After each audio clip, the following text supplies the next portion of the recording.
오늘 본 광문고 2학년 1학기 중간고사 수학 총평 시작하도록 하겠습니다. 먼저 첫 번째 구성.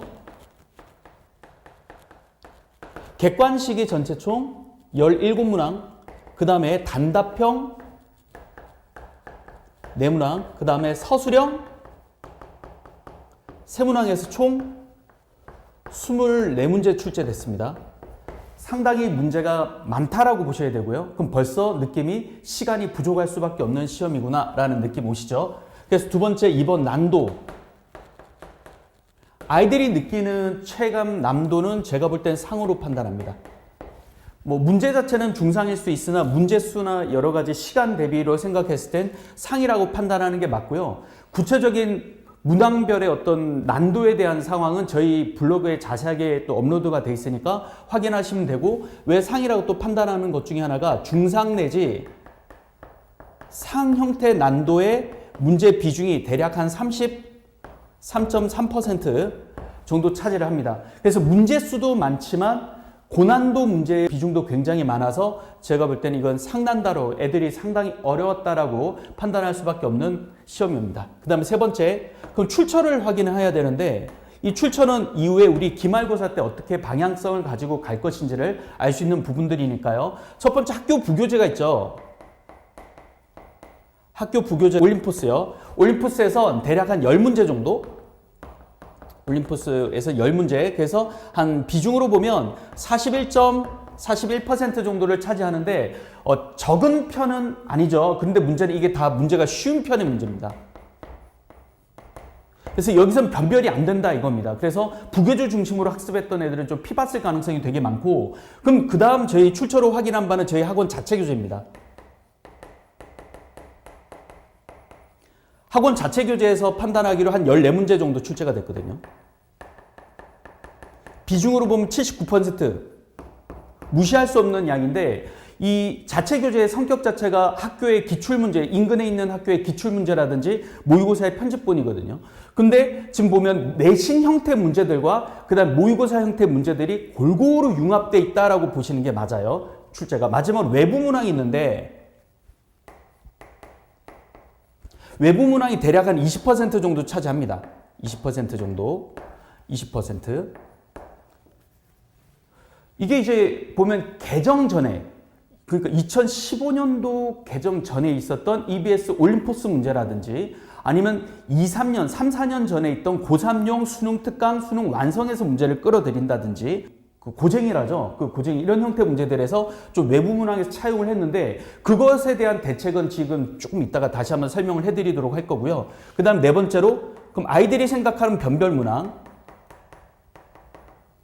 변별 문항을 봤을 때 맨 처음에 이제 17번이 애들이 객관식의 맨 마지막 문제인데 제일 어려웠을 거예요. 보자마자 애들이 포기했을 가능성이 많습니다.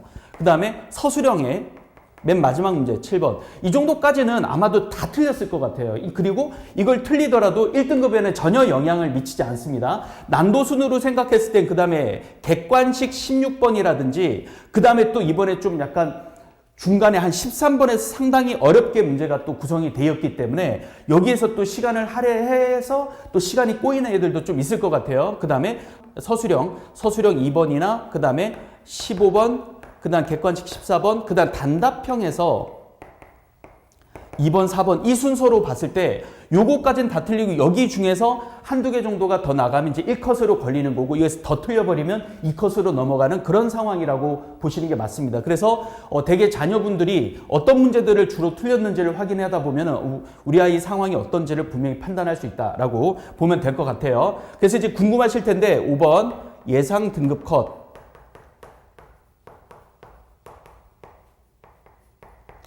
제가 보는 1컷 점수는요, 물론 이제 애들의 실력이 좀 저희 예측하고는 좀 다를 수는 있겠지만 76.5점에서 80.6점까지 선생님들별로 좀 의견이 좀 분분합니다. 그래서 이 정도로 1컷이 예상이 되고 있다라고 보시면 될 것 같고요.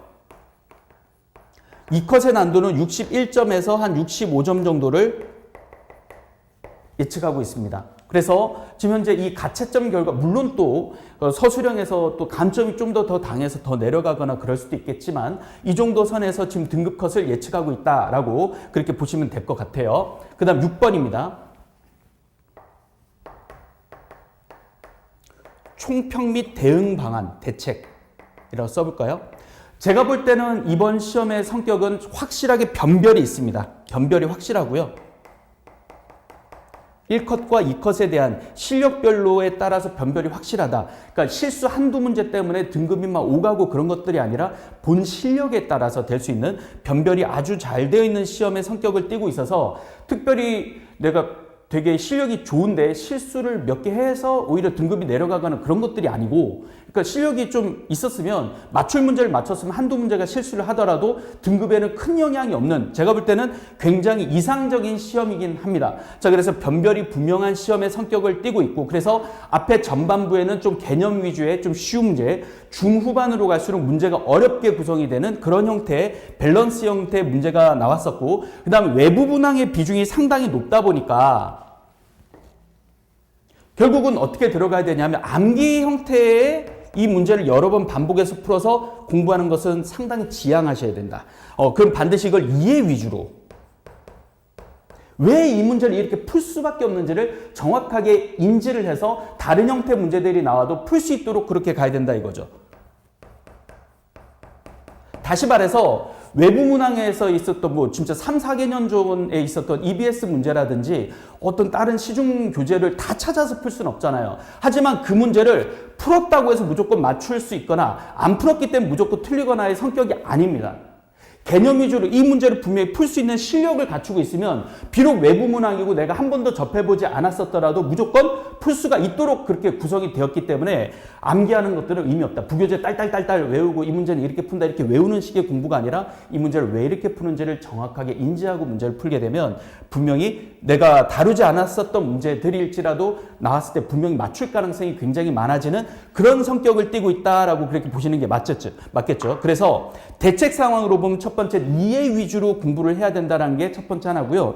두 번째는 시간 자체가 상당히 빠듯하다 이거죠. 이 24문제 자체가 상당히 만만치는 않다 이겁니다. 그래서 모의고사 훈련을 좀 해야 되는데 24문제짜리요. 지금 1학년 때도 계속 24문제로 출제가 됐으니까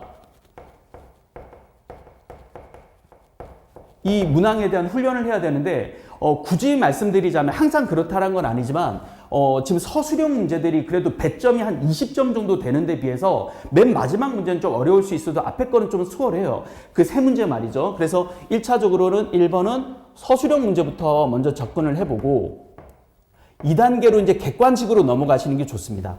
객관식에서도 물론 맨 마지막 16번, 17번 문제는 상당히 어렵기 때문에 딱 보자마자 느낌이 와요. 그 문제는 나중에 시간 되면 풀겠다고 하고 넘기거나 2번처럼 13번처럼 복병이 있으면 넘어갈 수 있어야 되겠죠. 그래서 객관식을 풀고 마지막으로 3번 단답으로 가셔야 됩니다.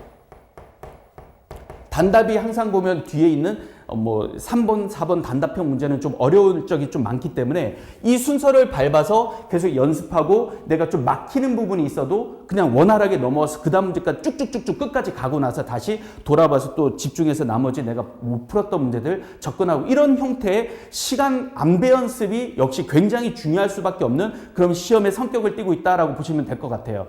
기말고사는 제가 볼 때는 한 이 정도 난도에서 출제가 되거나 아니면 이거보다 약간은 쉬워질 수도 있다. 이번 중간고사가 좀 워낙 어려웠기 때문에 기말고사는 약간 쉬워지거나 아니면 충분히 제가 볼 땐 변별을 확보했기 때문에 이대로 기조를 유지할 수도 있어요. 그렇다면 공부 방향도 역시 저희 학원 출신 친구들 같은 경우는 자체 교재에 대한 연습들을 충분히 하되 그걸 외우려고 하는 거 의미가 없다라는 거 다시 한번 말씀드리고요. 그 다음에 지금 외부 학생들 같은 경우는 그 학교에서 나오는 부교재라든지 교과서 위주로만 학습할 것이 아니고 다른 형태의 문제들도 충분히 찾아서 좀 연습하는 그렇게 방향성을 잡아야지 이번 기말고사 때 좀 잘 볼 수 있겠다라고 생각이 듭니다. 이번 시험 상당히 어려웠는데요. 그만큼 기말고사 때 좀 잘만 대비한다라고 하면 이게 제가 볼 때는 실력 자체를 점검하는 시험이다 보니까 이 시험을 잘 대비를 한 친구들은 나중에 수능도 잘 볼 가능성이 굉장히 많기 때문에 정시를 위해서라도 지금 이번에 나는 이제 봤을 때 수시는 글른 것 같은데 정시로 갈 거야 라고 해서 지금 이번에 나 기말고사 대비 안 할래 이렇게 멍청한 어떤 생각하지 말고 지금 현재 기말고사 대비를 총력을 다해서 할 걸 다시 한번 권장드립니다. 감사합니다.